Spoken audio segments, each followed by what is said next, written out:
Hi everyone. Do you want to split something after a delimiter, for example, at the rate, after at the rate, whatever is there, for example, after at the rate, yahoo.in, gmail.com. If you want to know only the domain names or if you want to know anything after a delimiter, which formula to use. In today's session, we are going to cover that, which is text after. It is very much similar to the previous formula which we have covered, text before. So here we are just going to change the requirement. Earlier we are saying text before, now we are saying text after. Formula, syntax, everything looks same, just the output will change. Text after, if you remember, text, delimiter, instance number, everything is same. The syntax, entire syntax is same. Only the formula, text before and text after.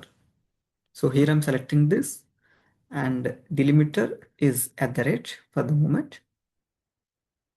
Gmail.com, simple, right? So is equal to text after.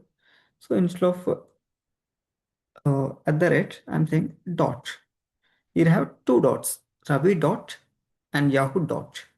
So which instance you want?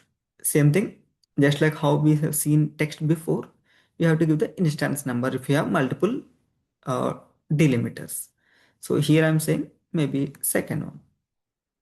In that case, it will just pick the second delimiter, which is Yahoo dot, and give me the dot in as the output. Others, if you see match mode, match to the end, if not found, everything is same, just like the text before option. So you can just choose same to the text before option. I hope this helps. Thank you.